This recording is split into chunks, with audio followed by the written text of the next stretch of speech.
Bon, après avoir parlé de Kang le Conquérant, du Maître de l'Évolution, de MODOK ou encore récemment de Doctor Doom, je pense qu'il est temps pour nous d'attaquer Galactus, le dévoreur de mondes, d'autant plus qu'il s'agit du vilain du prochain tant attendu film Les 4 Fantastiques, soit l'un des films les plus importants de la phase 5 du MCU. Essayons alors d'en savoir plus sur ce personnage, mieux le comprendre via son histoire ainsi que les événements dans lesquels il évolue, etc. En bref, une nouvelle vidéo de présentation de personnages de comics Marvel, déjà notre 16e épisode. C'est beau. Sortez vos costumes de super-héros, installez-vous confortablement et explosez le pouce bleu avec le gant de l'infini. Je suis HeroesF et aujourd'hui, on se concentre sur l'histoire de Galactus, le dévoreur de mondes. Bon visionnage.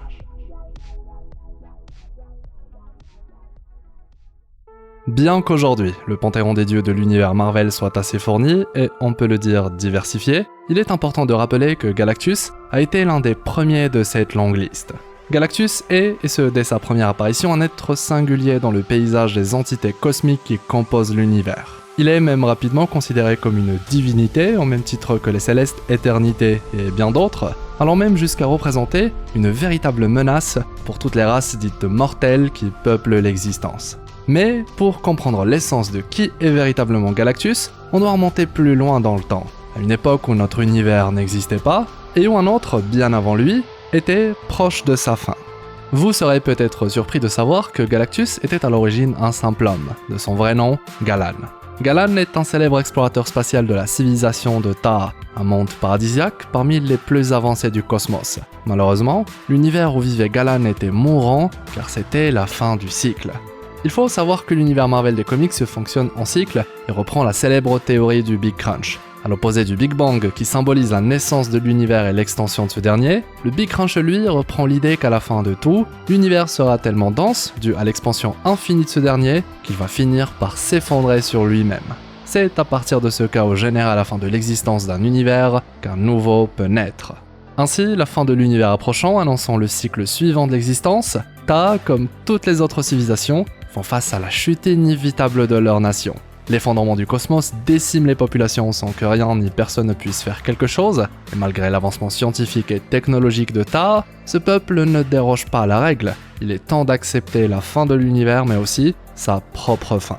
Quelque chose que Galan a très vite compris. Et dans un acte ultime pour faire rayonner la gloire de sa civilisation, Galan décide de faire un dernier voyage. Loin de se douter que cette exploration ultime dans l'idée allait marquer le début d'un nouveau chapitre dans sa vie. Alors que son équipage se fait décimer par les radiations de la désintégration universelle, Galan, contre toute attente, va se faire approcher par la sentience de l'univers. L'entité cosmique qui incarne la personnification de l'univers en lui-même. Mieux, cette personnification de l'univers va choisir Galan. À deux, ils allaient fusionner pour renaître dans le prochain univers. Ils seraient l'héritage de l'ancien monde, présent et faisant partie du rouage du prochain. C'est alors à la fois la naissance d'un nouvel univers riche en vie, mais également la naissance d'un être à la puissance démesurée, et à la fin cosmique insatiable. Galactus est alors né, même s'il aura besoin de plusieurs millénaires pour émerger de son sommeil.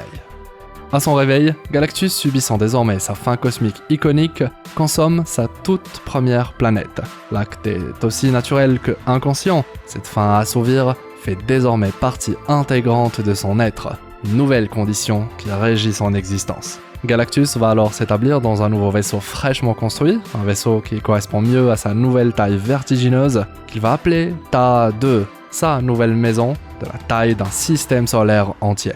Il est désormais temps pour lui de se dédier à son nouveau rôle au sein de ce nouvel univers. Sans surprise, Galactus possède de nombreux pouvoirs, tout aussi incroyables les uns que les autres, en commençant par toute la puissance brute qu'il a reçue suite à sa fusion avec la sentience de l'univers précédent. Immortalité, force cosmique, endurance divine et j'en passe, Galactus est capable d'écraser quiconque se dresse sur son passage, qu'il s'agisse de Céleste, d'Odin lui-même, ou encore Thanos, c'est vous dire l'étendue de sa puissance. De plus, il est à même de manipuler l'existence pour prendre la vie ou la donner. Mais c'est l'un de ses pouvoirs iconiques, il est également capable d'influer sur la condition d'être dit inférieur, les élevant au rang de dieu. Enfin, en partie. C'est ainsi qu'il donne vie à ses héros, dont fait partie le célèbre surfeur d'argent. Plus précisément, ces héros, ce sont des êtres à qui Galactus octroie une fraction de son immense pouvoir, et ce, dans le but de l'épauler dans sa quête de recherche de monde à engloutir. Car oui, au-delà d'une quête, il s'agit d'une nécessité. Galactus a besoin de se nourrir de l'énergie qu'offrent des planètes riches en vie pour vivre. Et justement, se nourrir de planètes, ça permet à Galactus d'être surpuissant encore et encore, en plus d'assouvir sa faim cosmique. En somme, plus le dévoreur emmagasine de l'énergie, plus il est dévastateur. Pour exemple, Galactus a déjà consommé 4 planètes pour se préparer à un grand affrontement.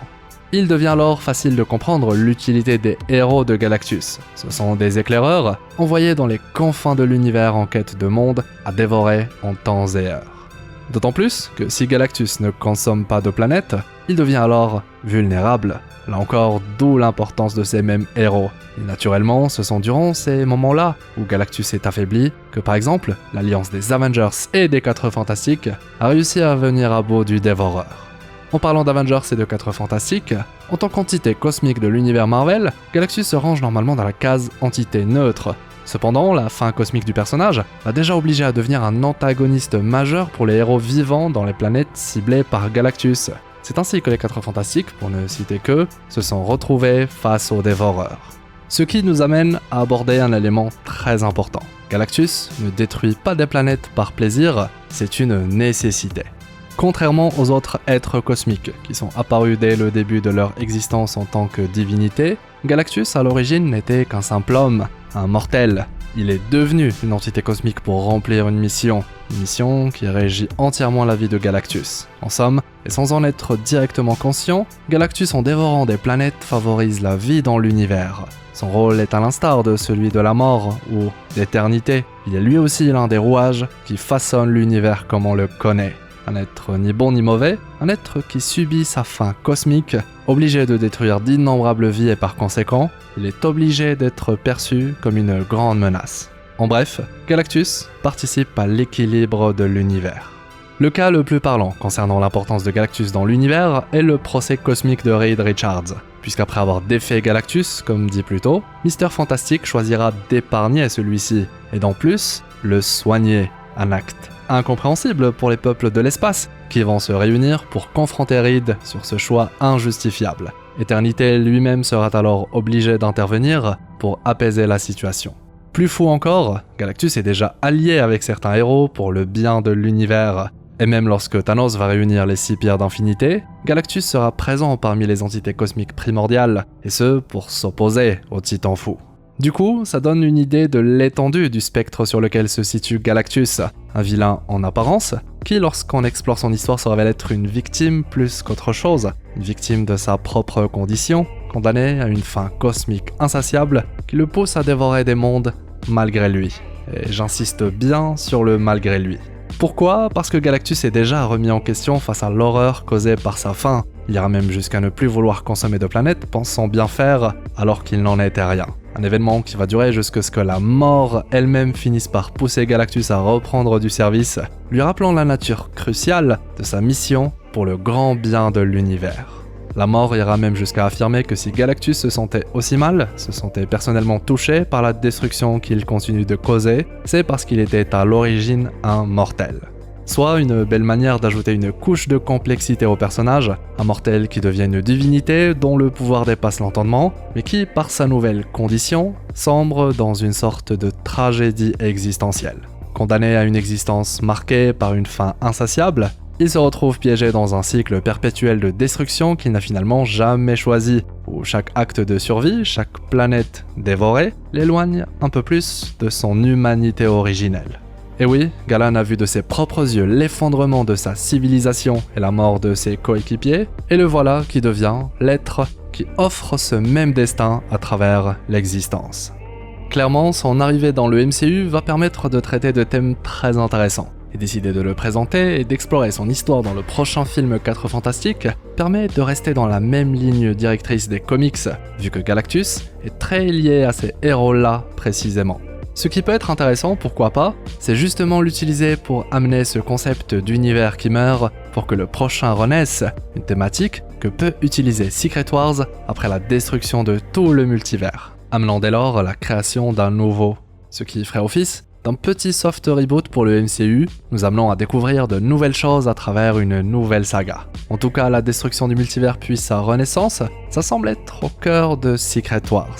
Qui sait, là encore, Galactus pourrait être un vestige d'un ancien univers, voire multivers. Mieux, le MCU pourrait se décider à faire de Galactus non pas un dévoreur de planètes, mais un dévoreur d'univers, le plaçant dès lors comme une menace à l'échelle du multivers, en plus de le présenter comme un être unique. En bref, l'arrivée de Galactus dans le MCU, c'est l'occasion d'amener de belles choses, et vu que c'est désormais officiel, ce n'est alors plus qu'une question de temps. Et ça, c'est beau. Du coup, qu'est-ce que vous pensez de Galactus, le dévoreur de mondes? Est-ce que l'arrivée du personnage dans le MCU, c'est quelque chose que vous trouvez intéressant? Dites-moi tout dans l'espace commentaire. Merci à vous tous d'être restés jusqu'à la fin, ça me fait très plaisir. On continue notre exploration des comics avec une nouvelle présentation de personnages qui j'espère vous aura plu. Merci pour vos commentaires, likes et partages avec le fameux pouce en l'air du gant de l'infini. Merci d'être si nombreux à me suivre et je vous donne rendez-vous dans quelques jours pour une nouvelle exploration. Du coup, c'est officiel, c'est bien la rentrée sur la chaîne HeroesF. Ceci étant dit, comme d'habitude, je vous partage quelques vidéos en annotation de fin si vous souhaitez m'accompagner sur d'autres explorations. C'était HeroesF, votre explorateur d'univers préféré, pour vous servir.